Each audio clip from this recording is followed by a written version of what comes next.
ಪತ್ರಿಕಾಗೋಷ್ಠಿಯನ್ನು ಕರೆದಿರ್ತಕ್ಕಂಥ ಒಂದು ವಿಚಾರ ತಮಗೆಲ್ಲರಿಗೂ ಗೊತ್ತಿರೋ ಹಾಗೆ ಈ ಅಡಿಗೆ ಅನಿಲದ ಸಿಲಿಂಡರ್ಗಳ ಒಂದು ಅಭಾವ. ಈ ಅಡಿಗೆ ಅನಿಲ ಇತ್ತೀಚಿನ ಒಂದು 2 ದಶಕಗಳಿಂದ ಸಾಮಾನ್ಯ ಜನರ ಬದುಕಿನಲ್ಲಿ ಮತ್ತು ಎಲ್ಲ ಜನರ ಬದುಕಿನಲ್ಲಿ ಬಹಳ ಅಮೂಲ್ಯವಾದ ವಸ್ತುವಾಗಿ ಪರಿಗಣಿಸಿದೆ. ಒಂದು ಕಾರ್ಯಕ್ರಮಗಳು ಮಾಡೋದಿರ್ಬೋದು, ಎಲ್ಲಿ ಆಹಾರವನ್ನು ತಯಾರು ಮಾಡ್ತೀವೋ ಅಲ್ಲಿಗೆ ಅಡಿಗೆ ಅನಿಲದ ಅವಶ್ಯಕತೆ ಇದೆ. ಅದಲ್ಲದೆ ನಮ್ಮ ಆಟೋ ಓಡಿಸ್ತಕ್ಕಂಥವ್ರಿಗೂ ಸಹ ಅನಿಲದ ಅವಶ್ಯಕತೆ ಇದೆ. ಇತ್ತೀಚಿನ ದಿನಗಳಲ್ಲಿ ಈ ಒಂದು ಜಾಗತಿಕ ಯುದ್ಧದ ಪರಿಣಾಮವಾಗಿ ಅಡಿಗೆ ಅನಿಲದ ಅಭಾವ ಇಡೀ ದೇಶಾದ್ಯಂತ ಉಂಟಾಗಿದೆ. ಸಹಜ, ಅದು ನಮಗೆ ನಿಮಗೆಲ್ಲ ಗೊತ್ತಿರ್ತಕ್ಕಂಥ ಒಂದು ವಿಚಾರ. ಆದರೆ ಸರ್ಕಾರ ಏನು ಪ್ರತಿ ತಾಲೂಕಿಗೆ ಸಿಲಿಂಡರ್ಗಳನ್ನು ಕೊಡುತ್ತೋ ಅದರ ವಿತರಣೆಯಲ್ಲಿ ಅರಕಲಗೂಡು ತಾಲೂಕಿನಲ್ಲಿ ಸಾಕಷ್ಟು ಲೋಪ ಆಗ್ತಾ ಇದೆ. ಪರದಾಡುವಂಥ ಪರಿಸ್ಥಿತಿಯನ್ನು ನಿರ್ಮಾಣ ಮಾಡಿದ್ದಾರೆ. ಆಹಾರ ಇಲಾಖೆ ಮತ್ತು ತಾಲೂಕು ಆಡಳಿತ ಮತ್ತು ಗ್ಯಾಸ್ ಏಜೆನ್ಸಿಗಳು ಎಷ್ಟು ಸಿಲಿಂಡರ್ಗಳು ನಮ್ಮ ತಾಲೂಕಿಗೆ ಬರ್ತದೆ, ಯಾವ್ಯಾವ ಏಜೆನ್ಸಿಗೆ, ಮತ್ತು ಎಷ್ಟು ಅವಶ್ಯಕತೆ, ಎಷ್ಟು ಕಸ್ಟಮರ್ಸ್ ಇದ್ದಾರೆ, ಎಷ್ಟು ಗ್ರಾಹಕರಿದ್ದಾರೆ, ಮತ್ತು ಎಷ್ಟು ಜನ OTP ಕೊಡ್ತಾ ಇದ್ದಾರೆ, ಮತ್ತು ಎಷ್ಟು ಜನ ಬುಕ್ ಮಾಡ್ತಾ ಇದ್ದಾರೆ. ಇದರ ಯಾವುದೇ ಮಾಹಿತಿಯನ್ನು ಗ್ರಾಹಕರಿಗೆ ಕೊಡ್ತಾ ಇಲ್ಲ. ಜನಗಳಿಗೆ ಎಷ್ಟು ಸಿಲಿಂಡರ್ ಬೇಕು, ಎಷ್ಟು ಸಿಲಿಂಡರ್ ಬರ್ತಾ ಇದೆ, ಎಷ್ಟು ಸಿಲಿಂಡರ್ ಕೊರತೆ ಇದೆ, ಯಾರಿಗೆ ಕೊಡ್ತಾ ಇದ್ದೀವಿ ಸಿಲಿಂಡ್ರು, ಯಾವ ಗ್ರಾಹಕರಿಗೆ ಕೊಡ್ತಾ ಇದ್ದೀವಿ, ಸಿಲಿಂಡರ್ ಏನಾಗ್ತಿದೆ ಅನ್ನೋದ್ರ ಬಗ್ಗೆ ಯಾವುದೇ ಮಾಹಿತಿಯನ್ನು ಗ್ಯಾಸ್ ಏಜೆನ್ಸಿಗಳು ಆಗಲಿ ಆಹಾರ ಇಲಾಖೆ ಆಗಲಿ ಕೊಡ್ತಾ ಇಲ್ಲ. ಈ ಗ್ಯಾಸ್ ಏಜೆನ್ಸಿಗಳನ್ನ ನಿಯಂತ್ರಣ ಮಾಡ್ತಕ್ಕಂಥದ್ದು ಯಾರು ಸರ್ಕಾರದಲ್ಲಿ? ಆಹಾರ ಇಲಾಖೆ. ಈ ಆಹಾರ ಇಲಾಖೆ ಒಂದು ಪತ್ರಿಕಾಗೋಷ್ಠಿನಾರು ಕರೀಲಿ, ಇಲ್ಲ ಗ್ಯಾಸ್ ಏಜೆನ್ಸಿ ಮುಂದೆ ಒಂದು ನೋಟಿಸ್ ಬೋರ್ಡ್ನಾರು ಹಾಕಲಿ, ಇಷ್ಟು ಸಿಲಿಂಡರ್ ಬಂದಿದೆ, ಇಷ್ಟು ಗ್ರಾಹಕರ ಬೇಡಿಕೆ ಇದೆ, ಇಂಥವ್ರು ಸೀನಿಯಾರಿಟಿಲಿದ್ದಾರೆ, ಇವ್ರಿಗೆ ಸಿಲಿಂಡರ್ ಕೊಡಬೇಕು ಅನ್ನೋದನ್ನ ಎಲ್ಲೂ ಸಹ ಪ್ರಚಾರ ಮಾಡ್ತಾ ಇಲ್ಲ. ಇದು ನಮಗೆ ಬಹಳ ಗ್ರಾಹಕರಿಗೆ ಪರದಾಡುವಂಗಾಗಿದೆ. ಅದರಲ್ಲೂ ಅರಕಲಗೂಡು ಭಾಗದ ಭರತ್ ಗ್ಯಾಸ್ ಏಜೆನ್ಸಿನಲ್ಲಿ ಪ್ರತಿನಿತ್ಯ ಗ್ಯಾಸ್ ಏಜೆನ್ಸಿ ಮುಂದೆ 150ರಿಂದ 200 ಜನ ನಿಂತಿದ್ದಾರೆ. ಹೋಗಿ ಆ ಗ್ಯಾಸ್ ಏಜೆನ್ಸಿ ಮುಂದೆ ಗ್ಯಾಸನ್ನು ಹೊತ್ಕೊಂಡು ಹೋಗಿ ನಿಂತಿದ್ದಾರೆ.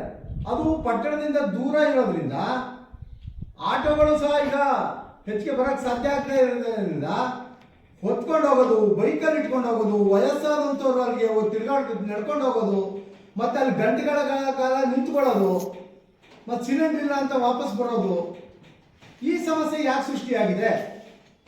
ಆ ಭಾರತ್ ಗ್ಯಾಸ್ ಏಜೆಂಟ್ರನ್ನ ನಾವು ಕೇಳಿದಾಗ ನಮ್ಮಲ್ಲಿ 20,000ಕ್ಕೂ ಅಧಿಕ ಗ್ರಾಹಕರಿದ್ದಾರೆ, ನಮಗೆ ಬರ್ತಿರೋದು 6,800 ಅಂತ ಮೌಖಿಕವಾಗಿ ಹೇಳಿದ್ದಾರೆ.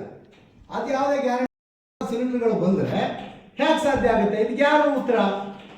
ಒಂದು ಕಡೆ ನೀವು ಕಮರ್ಷಿಯಲ್ ಗ್ಯಾಸನ್ನು ನಿಲ್ಲಿಸಿದ್ದೀರಿ, ಹೋಟೆಲ್ ಉದ್ಯಮ ಮಾಡಿಕೊಂಡು ಅದರಲ್ಲೇ ಜೀವನ ಮಾಡ್ತಿರ್ತಕ್ಕಂಥ ವ್ಯಕ್ತಿಗಳಿಗೆ ಇವತ್ತು ದಿಕ್ಕು ತಪ್ಪಿದ್ದಾರೆ.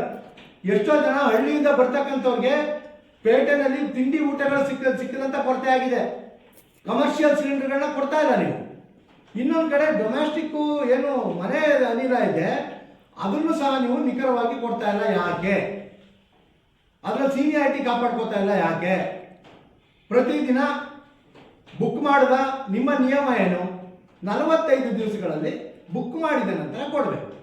45 ದಿವಸಗಳ ತನಕ ಕೇಳಾಗಿಲ್ಲ. ಬೇಕಾದ್ರೆ ಸರ್ಕಾರ ಬೇಕಾದರೆ ಅದನ್ನು 50 ದಿವಸ ಮಾಡಲಿ, ಆಗ ಗ್ರಾಹಕ ಒಪ್ಕೋತಾನೆ ಬಿಡ್ತಾನೆ, ಅಡ್ಜಸ್ಟ್ ಆಗ್ತಾನೆ. ಅದು ನೀವು 45 ದಿವಸ ಅಂತ ನೀವೇ ನಿಗದಿ ಮಾಡಿದ್ದೀರಿ, ಬುಕ್ ಮಾಡ್ತೀರಿ. ಬುಕ್ ಮಾಡಿದ್ಮೇಲೆ ಎಷ್ಟು ದಿವಸ ಬೇಕು? ಒಂದು 5 ದಿವಸ ಆಗ್ಬೋದು, 2 ದಿವಸ, 3 ದಿವಸ, 5 ದಿವಸ ಆಗ್ಬೋದು. 10 ದಿವಸ, 15 ದಿವಸ, 20 ದಿವಸ ಆದರೂ ನೀವು ಬುಕ್ ಮಾಡಿದ ಸಿಲಿಂಡರ್ ಕೊಡಲಿಲ್ಲ ಅಂದರೆ ಆತ ಯಾವ ರೀತಿ ಮನೆಯಲ್ಲಿ ಅಡುಗೆ ಮಾಡಲಿಕ್ಕೆ ಸಾಧ್ಯ? ಯಾವ ರೀತಿ ಜನ ಈ ಸಮಸ್ಯೆನ ಬಗೆಹರಿಸ್ಬೋದು? ಆ ಗ್ಯಾಸಿನ ಲಾರಿ ಬಂದರೆ ಅದು ಒಂದು, ಈಗ ನಮ್ಮ ಸಾಲಿಗೆರೆಯಲ್ಲಿ ಗ್ಯಾಸ್ ಸಿಲಿಂಡ್ರು ಗ್ರಾಹಕ ಇದ್ದರೆ ನೀವು ಅನಾಪುರ ಬಡಾವಣೆಗೆ ಬನ್ನಿ, ಮುಸ್ಲಿಂ ಬೀದಿಗೆ ಬನ್ನಿ, ಆ ಬೀದಿಯವ್ರು ಬಿಡ್ತಾರಾ? ಮತ್ತೆ ಅಲ್ಲಿ ಘರ್ಷಣೆಗಳಾಗ್ತದೆ. ನಮ್ಮ ಬೀದಿಗೆ ಬಂದಿದೆಯಾ, ನಮ್ಮ ಬೀದಿಲಿರುವಂಥ OTP ನಮಗೆ ಕೊಡು ಅಂತ ಕೇಳ್ತಾರೆ. ಈ ಜನಗಳು ಅಲ್ಲೋದ್ರೆ ಅವ್ರ ಘರ್ಷಣೆ ಆಗ್ತದೆ. ಗ್ರಾಹಕರಿಗೆ ಘರ್ಷಣೆ ಆಗ್ತದೆ. ಈ ತರ ಒಂದು ಗೊಂದಲದ ವಾತಾವರಣನ ಜನಗಳಲ್ಲಿ ಏಜೆನ್ಸಿಗಳು ಯಾಕೆ ಸೃಷ್ಟಿ ಮಾಡಿದಿರಿ? ಈ ಸೃಷ್ಟಿ ಮಾಡೋಕ್ಕೆ ಇದನ್ನ ನಿಯಂತ್ರಣ ಮಾಡ್ತಿರ್ತಕ್ಕಂಥ ತಾಲೂಕು ಆಡಳಿತ ಏನ್ ಮಾಡ್ತಾ ಇದೆ? ಒಂದು ದಿವಸನಾದ್ರೂ ನೀವು ಹೋಗಿ ಬಿಸಿಲಲ್ಲಿ ನಿಂತಿದಾರಲ್ಲ 200 ಜನ 300 ಜನ ಪ್ರತಿನಿತ್ಯ, ಒಂದು ದಿವಸ ನೀವು ಯಾಕೆ ನಿಂತಿದ್ದೀರಿ ಅಂತ ಕೇಳಿದ್ದೀರಾ? ಗ್ಯಾಸ್ ಏಜೆನ್ಸಿ ಕರೆದು ಮೀಟಿಂಗ್ ಮಾಡಿದ್ದೀರಾ? ಸಾರ್ವಜನಿಕರಿಗೆ ಹೇಳಿದ್ದೀರಾ? ಯಾವುದನ್ನು ಸಹ ಮಾಡಿಲ್ಲ. ಎಷ್ಟು ದಿವಸ ಅಂತ ಸಹಿಸಿಕೊಳ್ಳಿ ಸಾಧ್ಯ ಈ ಸಮಸ್ಯೆನ? ಅದಕ್ಕೆ ನಾವು ಬಹಳ ಇದಾಗಿ ಎಚ್ಚರಿಕೆಯನ್ನ ಕೊಡ್ತಾ ಇದ್ದೀವಿ.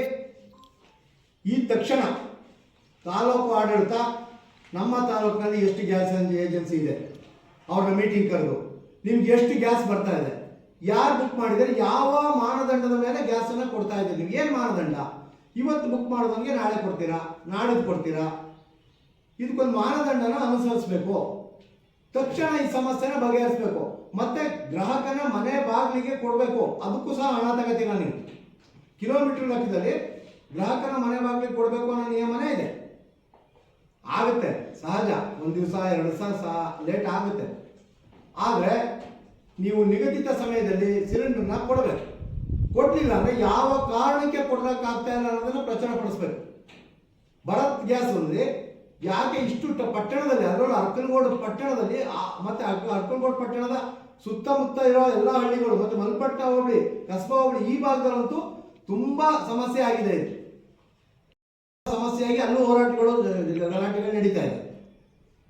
ಈ ದೃಷ್ಟಿಯಿಂದ ನಾವು ಕರ್ನಾಟಕ ರಕ್ಷಣಾ ವೇದಿಕೆ ಬಹಳ ಸ್ಪಷ್ಟವಾಗಿ ಒಂದು ಎಚ್ಚರಿಕೆಯನ್ನ ಈ ದಿನ ಕೊಡ್ತಾ ಇದ್ದೀವಿ. ಮೊದಲನೇದಾಗಿ ಗ್ಯಾಸ್ ವಿತರಣೆ ಸಮರ್ಪಕವಾಗಿ ಸರಿಯಾಗಿ ಆಗಬೇಕು. ಮತ್ತೆ ಕಮರ್ಷಿಯಲ್ ಗ್ಯಾಸನ್ನ, ನಮ್ಮ ಹೋಟೆಲ್ ಉದ್ಯಮ ನಡೆಸುವಂಥವ್ರಿಗೆ ಕಮರ್ಷಿಯಲ್ ಗ್ಯಾಸನ್ನ ಆದಷ್ಟು ಬೇಗ, ಮೊನ್ನೆ ಎಲ್ಲ ಕೇರಳ ಅಲ್ಲೆಲ್ಲ ಹೋದಾಗ ಅಲ್ಲಿ ಕಮರ್ಷಿಯಲ್ ಗ್ಯಾಸಿನ ಸಮಸ್ಯೆನೇ ಇಲ್ಲ. ಹಾಗಾಗಿ ನಮ್ಮ ರಾಜ್ಯದಲ್ಲೇ ಕಮರ್ಷಿಯಲ್ ಗ್ಯಾಸಿನ ಸಮಸ್ಯೆ ಆಗಿದೆ. ಹಾಗಾಗಿ ಕಮರ್ಷಿಯಲ್ ಗ್ಯಾಸನ್ನ ತಾವು ವಿತರಣೆ ಮಾಡಬೇಕು. ಮತ್ತೆ ಏನು ಈ ಗ್ಯಾಸ್ ಏಜೆನ್ಸಿಗಳಿದೆ ಇದನ್ನ ನಿಯಂತ್ರಣಕ್ಕೆ ತಗೋಬೇಕು. ತಗೊಳ್ಳಿಲ್ಲ ಅಂದ್ರೆ ನಾವು ಮುಂದೆ ಇನ್ನೊಂದು ವಾರದಲ್ಲಿ ಉಗ್ರವಾದ ಹೋರಾಟವನ್ನು ಪ್ರಾರಂಭ ಮಾಡಬೇಕಾಗ್ತದೆ. ಇದನ್ನ ಸ್ಪಷ್ಟವಾಗಿ ಈ ಸಂದರ್ಭದಲ್ಲಿ ಹೇಳ್ತಾ ಇದ್ದೀವಿ. ಇದಕ್ಕೆ ಎಲ್ಲ ಸಾರ್ವಜನಿಕರು ಸಹಕಾರವನ್ನ ಕೊಡಬೇಕು.